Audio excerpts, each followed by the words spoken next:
광주 여고생을 살해한 장윤기에 대한 부실 수사 논란이 계속되고 있습니다. 광주경찰청은 장윤기 사건 수사를 이끌었던 수사팀장을 긴급 체포했는데요.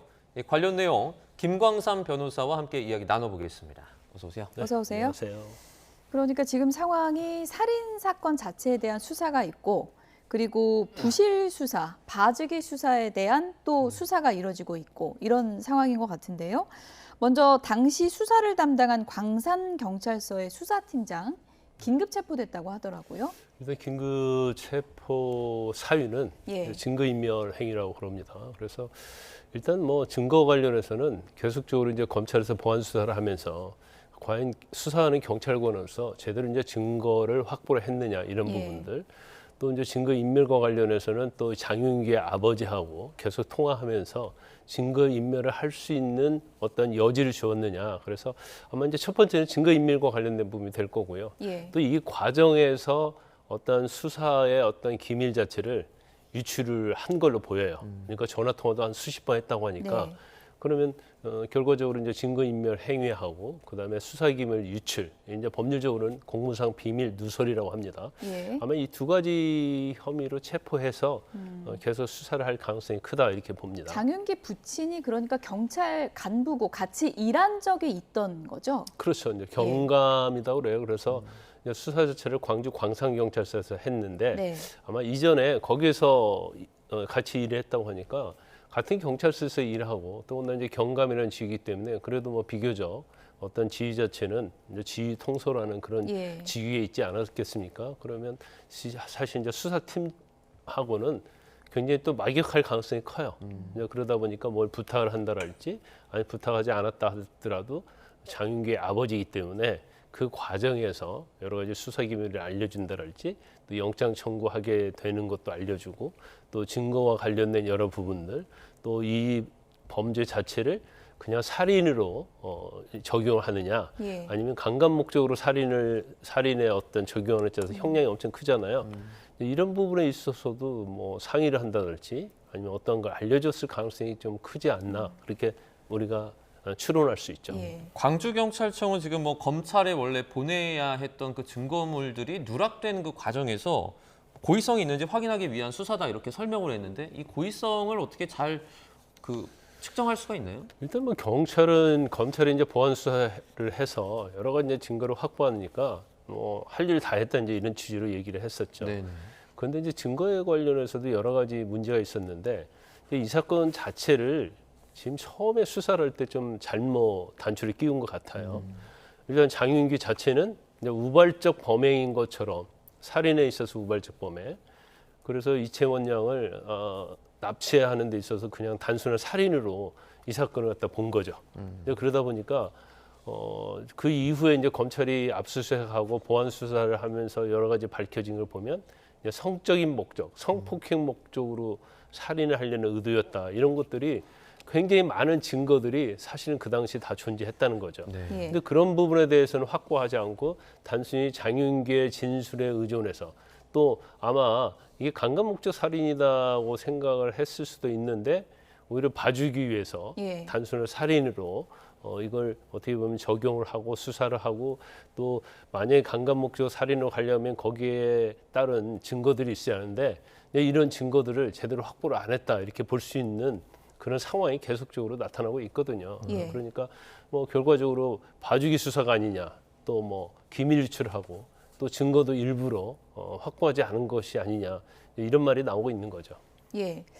많은 분들이 이제 범죄자의 부친이 수사 상황을 보고받고 있었다, 뭐 공유했다 이 부분에 대해서 경악할 수밖에 없는 그런 상황이고 정보를 단순히 그냥 흘린 건지 아니면 증거인멸에 정말 적극적으로 협조했는지 이 부분도 앞으로 들여다보게 될 텐데 만약에 처벌이 이뤄진다면 어떤 처벌이 이루어질 수 있는 거예요? 제가 아까 말씀드린 것처럼 이제 증거인멸의 기회를 예. 장윤기 아버지에 줬느냐. 그러면 사실은 그것은 서로 협의해서 이루어졌다고 하면 증거인멸죄가 될 수도 있는 거죠. 증거인멸죄. 예. 예. 그리고 두 번째는 계속적으로 수사 관련된 사항을 이제 수십 번의 통화를 했다는 거잖아요. 예. 알려주면 이제 형사적으로는 공무상 비밀 누설죄가 되는 거예요. 그렇군요. 그런데 지금 이게 고의적이냐 아니냐 측면에서 상당히 고의성이 있는 것이 아니라는 그런 생각이 드는 경우가 예. 많이 있죠. 지금 이제 첫 번째는 이제 SUV 차량을 이용해서 이제 피해자를 납치하려고 했던 거잖아요. 예. 그런데 SUV 차량 안에 혈흔도 있었고 예. 그 안에 SD 메모리 카드 있었거든요. 그렇죠. 근데 그런 걸 차량을 압수수색하고도 확보를 안 했단 말이에요. 체포 그리고- 다음 날 넘겨줬다 그러더라고요. 그렇죠. 부친에게. 예. 그리고 차량은 다음 날 불친에게 넘겨줬어요. 예. 그래놓고 이제 사후 보고서만 하나 작성했다는 거 아닙니까? 그런데 항상 살해를 하려고 할 때는 동기가 있는 거거든요.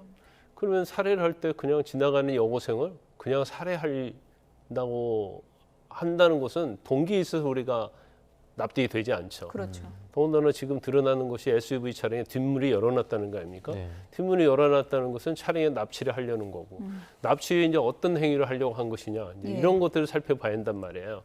그런데 아까 말씀드린 것처럼 SUV 차량에서 메모리 카드가 발견이 됐는데 그 안에 이제 여러 가지 지인과의 대화 이런 게 있는데 거기 보면 뭐 내 앞에 나타나는 여자 가만두지 않겠다랄지 그다음에 또 다른 지인과 어떤 대화랄지 그다음에 집에 있었던 리얼돌 그러니까 어떤 성적 목적으로 가지고 노는 그런 인형 예. 인형의 흉기로 목과 가슴 같은데 굉장히 난자를 해놨다는 거 아닙니까? 그러면 성적인 측면에 있어서 어떤 의도성이 있다 이렇게 볼 예. 수가 있어요. 그래서 이거 자체가 단순한 살인으로 적용을 하든 강간 목적 살인을 하든 그게 굉장히 중요한 증거거든요. 근데 그걸 장윤기 아버지한테 아들의 자취방 주소 알려주고 여기에 끝난 게 아니에요. 비밀번호까지 현관 비밀번호까지 알려줬다는 거 아닙니까? 그것은 아버지가 그 방에 가서 그러니까 살인을 저지른 다음에 한 3일 후 정도 갔다는 거예요. 그리고 거기에 있는 리얼돌이랄지 그다음에 장윤기의 휴대폰 오랫동안 써온 거 예. 이런 것들을 다 소각하고 폐기하고 해체해가지고 버렸다는 거예요. 그런데 리얼돌도 마찬가지고 그다음에 휴대폰 자체도 사실 이제 그 안에 포렌식을 하다 보면 어떤 내용을 검색했는지 다 나오거든요. 그러면 이게 강간 목적의 살인인가 아니면 일반 살인인가를 구분할 수 있는 굉장히 중요한 증거가 될 수 있는데 경찰의 아버지가 이걸 갖다 폐기를 했고 폐기할 수 있도록 수사팀장이 도와줬다. 예. 그러면 증거인멸죄가 될 수가 있고요. 그다음에 그런 비밀을 다 알려줬기 때문에 이제 수사기밀, 누설, 공무상 비밀 누설죄가 해당이 됩니다. 중요 피해자의 가족이 지금처럼 만약에 이제 정말 뭐 중요할 수 있는 증거들을 인멸했다고 했을 때 이게 친족 상도례가 있잖아요. 네, 그렇죠. 그거에 따르면 전혀 어떻게 처벌할 수 있는 방법은 없는 처벌할 건가요? 수 없죠. 그러니까 친족하고 동거 가족에 대해서는 지금 뭐 처벌할 수 없어요. 이 형을 면제하도록 돼 있죠. 그런데 우리나라 이제 범인 도피랄지 증거 인멸과 관련해서는 이제 처벌하지 못하도록 돼 있는데 이게 어떤 인간의 본성이 자기 뭐 가족이랄지 자녀에 대해서는 사실은 되도록이면 형을 적게 받게 하고 죄가 안 되게 하고 뭐 그런 게 사실은 인지상정인 건 맞죠. 그렇지만 그걸 넘어서 증거 인멸하는 경우까지 처벌하지 않는 게 맞느냐. 이 부분에 대해서는 우리가 좀 공론화 과정을 거쳐야 한다고 봐요. 해외 사례에서는 또 처벌하는 경우가 있고 면제하는 경우가 있고 경우에 따라서는 의무적으로 만약에 가족이 그런 행위를 하면 처벌하는 데 있어서 참작하도록 돼 있는 그런 규정들이 있거든요. 근데 우리나라는 그냥 무조건 처벌하지 못하도록 돼 있기 때문에 결과적으로 어떻게 보면 아무리 아버지를 할지라도 자식의 범죄 행위와 관련된 증거인멸하고 뭐 도피한 걸 돕는 것이 이게 과연 합당하느냐 네. 이제 그런 논란이 있을 수 있죠. 현직 경찰이다 보니까 아들 범행에 대한 증거인멸도 상당히 좀 체계적이고 좀 완벽한 범행 뭐 이렇게 증거인멸이었다 뭐 이렇게 볼 수 있을 것 같은데 사건 자체로 좀 들어가 보면요. 장윤기가 계속 우발적 범행이라는 걸 강조했는데 지금 추가적으로 드러나는 거 보면 그 15분 전에 그 여성을 계속 미행을 했다는 것도 지금 드러나고 있고 차문도 열어놨다 그러고 여러 정황을 보면은 계획적으로밖에 볼 수 없는 정황들이 나오고 있는 거잖아요. 그렇죠. 근데 뭐 예. 계획적이라고 볼 수가 있죠. 우리가 이제 우발적 살해라는 것은 살인이라는 것은 서로 그냥 다투는 거죠. 예. 다투는데 갑자기 욱해서 살해를 한다랄지 아니면 뭐 치고받고 하다가 어떻게 보면 감정 싸움 하다가 이제 살해한 것이 전형적으로 이제 우발적 살인이에요. 근데 장유희 같은 경우는 미리 흉기를 또 구입을 했다는 거 아닙니까? 예. 거기다 대고 또 그거 이외에도 뭐 지인과 나눈 대화 내용, 그다음에 SUV 차량 뒷문을 열어놓고 납치를 하려고 했던 것들, 이런 것들이 다 드러났어요. 예. 그러니까 당연히 계획적 살인이기 때문에 처음부터 계획적 살인이라는 걸 전제로 해서 수사를 하고 그런 계획적 살인이 무엇을 위한 살인이었느냐. 예. 그러면 어떤 성폭행이랄지 강간 목적을 위한 살인이었다는 것이 제가 볼 때는 뭐 웬만한 수사해 보면 다 알 수 있고 예. 그렇다면 거기에 맞는 증거를 이제 빨리빨리 확보를 했어야 하는 거죠. 근데 이제 그런 부분에서 확보를 못한 것이고 지금 장윤기가 지난달 22일인가 재판을 했을 겁니다. 6월 22일 날. 예. 근데 그때는 자기가 계획적인 살인이라는 걸 인정을 했어요. 예. 그랬는데 그러면 살인을 할 이유가 뭐냐? 강간 목적이냐? 그러니까 예. 거기에 대해서는 보류를 했습니다. 그래서 변호인과 상의를 해보겠다. 그래서 7월 13일 날 또 재판이 있거든요. 예. 이제 그날 답변을 하겠다고 그랬어요. 그러니까 본인 입장에서 보면 이걸 강간 살인으로 가느냐, 일반 살인으로 가느냐에 따라서 이제 형량이 엄청난 차이가 나잖아요. 얼마나 차이가 있어요? 그 사형은 형법 257조 1항인데 예. 5년 이상의 징역, 사형, 무기징역이에요. 예. 그래서 그냥 일반 살인은 그렇죠. 예. 그래서 그냥 일반 살인인데 살인 중에서 또 우발적 살인, 계획된 살인이 아니면 형량이 또 대폭 감경이 됩니다. 예. 그래서 아마 그 범위 내에서 처벌을 받으려고 일부러 그랬던 것 같아요. 그런데 이게 그것이 아니고 강간을 위한 살인이 돼버리면 네. 형량이 엄청 높아져. 무기징역 또는 사형입니다. 아, 그러니까 그렇군요. 아무리 판사가 봐주려고 해도 무기징역 선고해야 하는 거죠.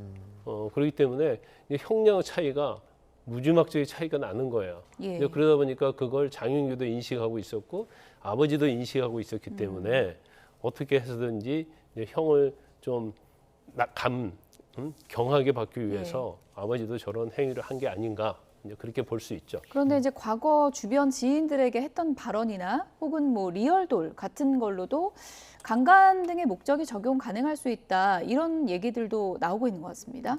그렇죠. 이제 리얼도를 이렇게 보면 예. 성적인 좀 왜곡이 돼 있는 것 같아요.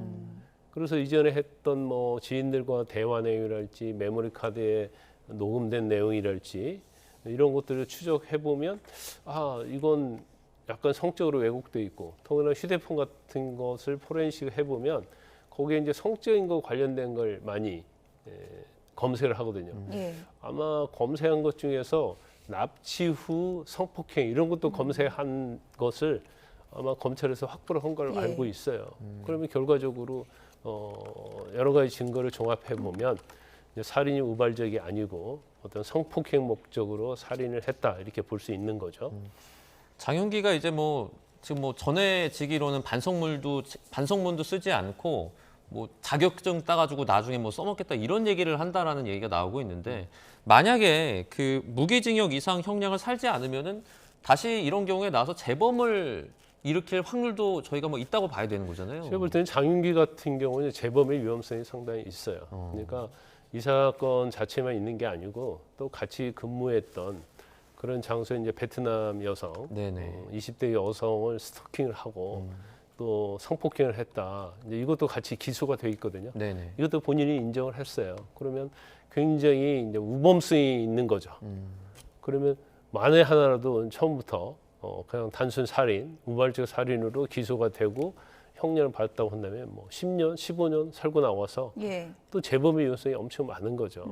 그래서 전형적으로 특히 이제 성적인 거에 있어서 이런 행위를 한 사람들은 이제 재범을 하는 경우가 상당히 있어요.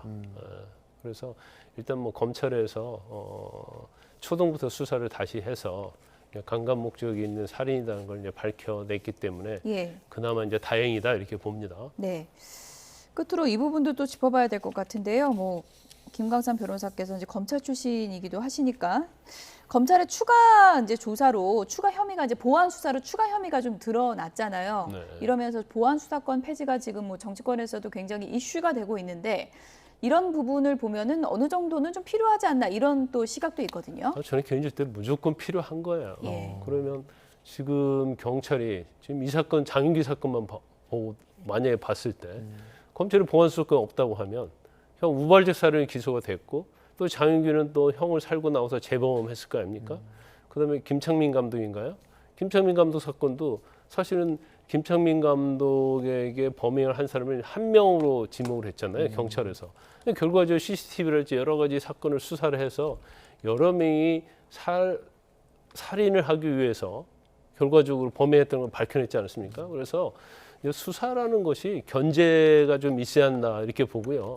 지금 뭐 10월 달에 검찰청 폐지되는 것이 법적으로 정해져 있지 않습니까? 예. 그런데 지금 공소청이랄지 지금 중수청, 검찰을 대신 중수청이 사무실도 제대로 지금 마련을 못한 경우가 있어요. 뭐 예. 10월에 폐지가 되는데 어떻게 할 것인지, 또 전산 처리는 어떻게 할 것인지, 예. 검찰이 하던 수사는 어떻게 할 것인지 이게 정해지지 않다는 거죠. 그래서 너무나 졸속으로 검찰 수사, 보안 수사권을 폐지하다 보니까 그거에 대한 피해는 결국 국민이 입을 것이다 이렇게 볼 수밖에 없는 겁니다. 정성훈 법무부 장관도 이 문제는 좀 국회에서 신중하게 논의해 줬으면 좋겠다 뭐 이런 당부도 있었는데요. 여기까지 줄이겠습니다. 지금까지 김광삼 변호사였습니다. 고맙습니다. 고맙습니다.